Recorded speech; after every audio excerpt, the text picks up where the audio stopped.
Welcome to ECNTRADE Daily Video. Before we begin, it should be noted that any advice is of a general nature only and that your personal circumstances have not been taken into consideration. Hello everyone, my name is Rob Clayton and thank you for joining me. Overnight the US dollar was relatively unchanged, although the technicals are slightly weakening as investors grow more convinced the US Federal Reserve will turn the screws and dial back its interest rate increase next week, even though the US Central Bank remains committed to taming the hottest inflationary cycle in decades.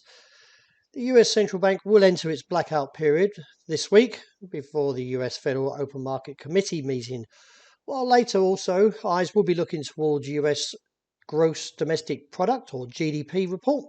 And then on Friday we get the release of the personal consumption expenditures or the PCE report, which may shed some light on consumer spending, income growth and inflation. Looking at the Australian dollar, we can see the market is now captured the 70 cents and is on track to the 71 cent target. I feel the market may actually get a little bit towards the top side of a struggle due to the fact is that the RSI and the MACD are somewhat showing a little bit of weakness.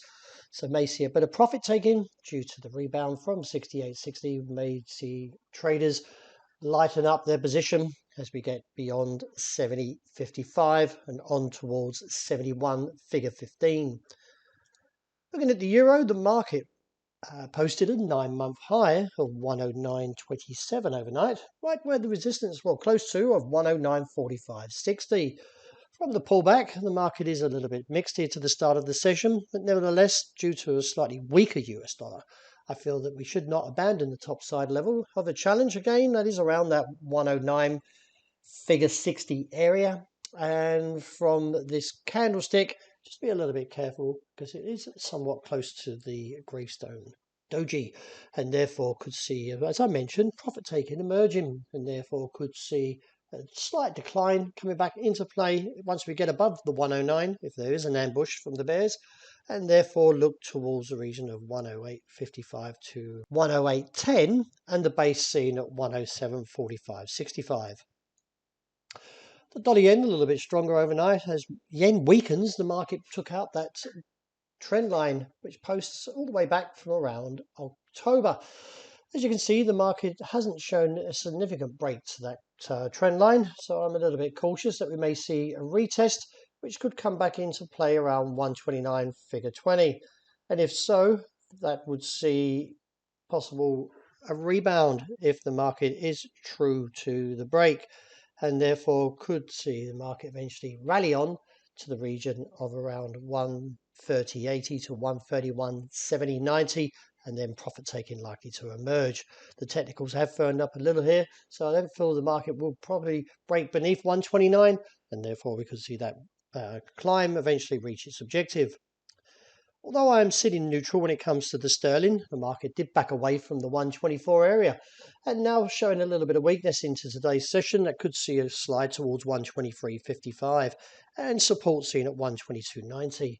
If the market does hold to its trend, then this pullback could be an opportunity for the bulls to get back into play and take the challenge towards that 124 or onto the highs of 125 and reassess. Looking at gold, the market still holds to its positive stance after 3 rejections of the midway point, looks towards the potential target as a measured move of 1,951 to 52. I feel there could be an ambush from this region, so as we're getting closer, which is only 20 points away, the market most probably is going to start preparing, or the traders will start lightening up their positions as we get closer towards this region. And in case we get a rejection, that would see a pullback towards this support line, which is around somewhere around 1,880 to 84. As we wrap up with oil, we can see that the level at 81.75.90 withstood the challenge and currently left the bears in a position now to take the market lower as the bulls sit slightly bruised from the challenge. If we could see this market now look towards 80.45 or even down towards the region of 78.5 to 80 before any rebound. We have got a somewhat overextended ADX, but the RSI is weakening, so I feel that we could see from this doji that the market may actually pose a further threat to the downside. Well, that's a wrap for the morning. Thank you very much for joining me. And as always, look out for the interest rate report, and I hope you enjoy the great start to the day.